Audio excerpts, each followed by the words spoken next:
नमस्कार। आज हम श्री प्रद्युम्न सिंह जी से वास्तु के विषय में वार्तालाप करेंगे। हमारे जीवन में वास्तु का क्या महत्व है और क्यों आवश्यक है, इन सब बातों पर चर्चा करते हैं। प्रद्युम्न सिंह जी, आपका स्वागत है।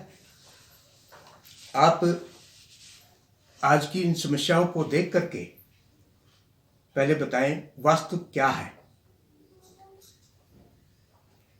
देखिए, जो वास्तु है कुछ और नहीं है, बस ऊर्जा का प्रवाह है जो हमारे इर्द गिर्द बना रहता है। जैसे कि पृथ्वी का उत्तरार्ध और दक्षिण पार्ट जो है, वहां से ऊर्जा का फ्लो बना रहता है, और जो सूरज की किरणें हैं वहां से भी हमें ऊर्जा मिलती है। तो कुल मिला के कह सकते हैं कि इस चुंबकीय क्षेत्र का, सूरज की ऊर्जा का एक खुला मिला मिश्रण जो है, वो हमारे जीवन पर बहुत ही अलग तरीके से प्रभाव डालता है, जिससे शरीर में रोग या स्वास्थ्य बने रहना, किसी का काम बनना, किसी का ना बनना, इन चीजों का तालमेल होता है जो कि हमारे जीवन में निकल के आता है। अब अगला प्रश्न है, वास्तु का महत्व क्या है, यह भी दर्शकों को बताएं। जी, देखिए, जैसे मैंने बताया कि जो ये चुंबकीय प्रवाह है, इसका असर हमारे गृहस्थ जीवन में, हमारे रिश्ते में, हमारे काम पर इसका प्रभाव पड़ता है। तो ये एक प्राचीन विज्ञान है। तो इसमें अगर ऊर्जा का प्रवाह घर में सही तरीके से रहेगा तो है लाभ, और अगर उसका प्रवाह गलत तरीके से आ रहा है घर में, तो फिर वो थोड़ा सा भुगतना भी पड़ता है लोगों को। जी, अर्थात नुकसानदायक होते जी, हैं। नुकसानदायक होता है। प्रद्युम्न जी, वास्तु शास्त्र में आपकी शुरुआत कैसे हुई और आपका अनुभव क्या है? देखिए, जब मैंने इसकी शुरुआत की थी तो मुझे कुछ ज़्यादा सोर्सेज नहीं मिले थे।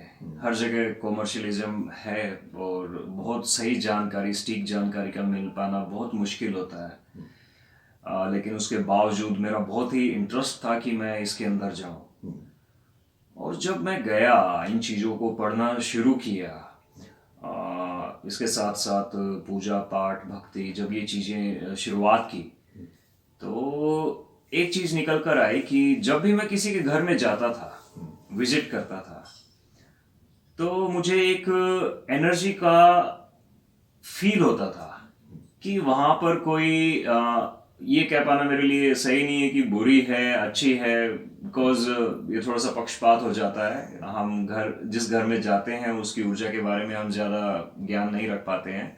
हाँ, लेकिन उस घर में जाने के बाद मुझे ऊर्जा महसूस होने लगी थी। शरीर के किसी खास एरिया में आपको ना एक इंडिकेशन मिल जाती है। वो चीज आपको बताती है कि यहाँ पर कुछ ऊर्जा संतुलित नहीं है। जब मैं 2-3 घर में ऐसे गया, वहां पर मुझे महसूस हुआ, और जब मैं वहां पर इत्तफाकन मुझे सोने को भी मिला वहां पर, किसी गेस्ट के यहाँ पर जैसे गया, तो वहां पे जो सपने होते हैं वो आते हैं अलग तरीके के। क्योंकि अगर आप अध्यात्म की दुनिया से जुड़े हुए हैं तो वो चीज़ें थोड़ा सा आपको बताती हैं, आपके सबकॉन्शियस माइंड को अपडेट करती हैं इस तरह के मैसेजेस से। एंड उस घर में आमदनी हो रही है नहीं हो रही है, लड़ाई झगड़े हो रहे हैं नहीं हो रहे हैं, इन चीज़ों का अलग से पता चल जाता है। कई घरों में मैंने देखा है कि पीपल उग जाते हैं। अब ये बहुत ही बड़ी बात है कि पीपल उग जाते हैं, क्योंकि कुछ लोग जो आधा मानते हैं आधा नहीं मानते, उनको लगता है कि कोई पक्षी आया, उसने बीट वगैरह की और वहां से पीपल उग गया। लेकिन ऐसा नहीं है। पीपल का उगना घर में ठीक नहीं माना जाता है। इनफैक्ट उसकी 2-3 दिशाएं होती हैं। मैं आपको एक एग्जांपल दे देता हूँ। अगर किसी के घर में ईशान दिशा में पीपल उगता है तो उस इंसान का भाग्योदय जल्दी से नहीं होता है। ये मेरे अनुभव की बात है जो सामने आई है। और भी चीजें हैं इसमें जो गहराई में गया, तो धीरे धीरे इस तरह की जानकारियां लेकर मेरा इंटरेस्ट बना इन चीजों में, और बस फिर यात्रा ही शुरू हो गई इसमें। तो इसको सफल बनाने के लिए पहले पूजा घर किस दिशा में होना चाहिए? वैसे तो घर में जितने भी स्थान हैं, जो पूजा का है, शौचालय है, रसोई है, उनका एक एक स्थान निर्धारित होता है। और अगर पूजा के बारे में बात करें तो पूजा घर जो है पूर्व दिशा में हो या पश्चिम दिशा में हो, सबसे बढ़िया है। ईशान दिशा में भी होता है क्योंकि भगवान का आगमन होता है वहां से घर में, तो वो जगह भी बहुत अच्छी है। अच्छा, एक और है आजकल जो समस्या आती है जी वो जल की टंकी। जी एक तो नीचे भी होती है और ऊपर भी बनानी पड़ती जी है। जी। ये दोनों कहाँ होनी चाहिए? देखिए, वास्तु में जो उत्तर दिशा होती है, अगर वहां जमीन में गड्ढा करके अगर जलाशय बनाया जाए तो कहते हैं कि घर में कुबेर का एक निवास स्थान बन जाता है, मतलब धन का भंडार बना रहता है। और एक दिशा होती है कि ईशान दिशा में उत्तर की तरफ थोड़ा सा अगर वहां पर भी जल का कुंड बनाया जाए तो वो मान सम्मान के लिए भी बहुत उत्तम है और धन की दृष्टि से भी ठीक है। लेकिन एक चीज जैसे आपने पूछी कि अभी पानी की टंकी कहाँ होनी चाहिए, देखिए जल का कुंड जो जमीन में होता है उसकी जगह मैं आपको बता चुका हूं, लेकिन पानी की टंकी का एक अलग दिशा में होना भी बहुत प्रभाव डालता है। तो इसकी जो दिशा है वो अगर पश्चिम दिशा में हो ऊपर तो वो सबसे बढ़िया है। यही छत पर पश्चिम दिशा में होनी चाहिए। हाँ, इस चीज का ध्यान रखना है कि पानी की टंकी घर में ईशान दिशा में कभी भी ना हो ऊपर। प्रद्युम्न जी, आपने कहा कि ईशान दिशा में जल की टंकी नहीं होनी चाहिए जी तो इस विषय में स्पष्ट बताएं कि क्यों नहीं होनी चाहिए? जी।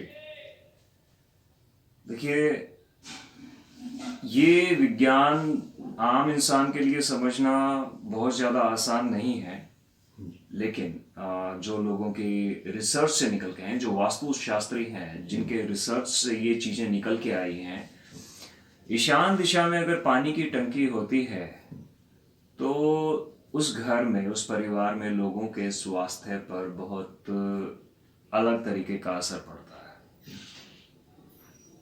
इनफैक्ट इसके साथ साथ हमें ये भी ध्यान रखना चाहिए कि ईशान दिशा में पानी की टंकी ही ना हो बल्कि टॉयलेट भी ना हो वहां पर, क्योंकि घर का एक कोना बहुत ही शुद्ध है जहां से कहते हैं कि प्रभु का आगमन होता है हमारे घर में, और उसी दिशा को अगर हम स्वच्छ ना रखें तो वो थोड़ा सा ठीक नहीं है।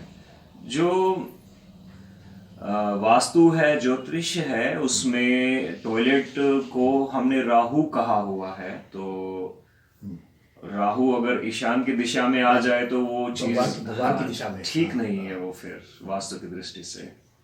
जी जी। अच्छा, एक प्रश्न और है कि घर के मुखिया का जी शयन कक्ष किधर हो, उसकी भी दिशा बताएं। जी जी। जो घर के मुखिया होते हैं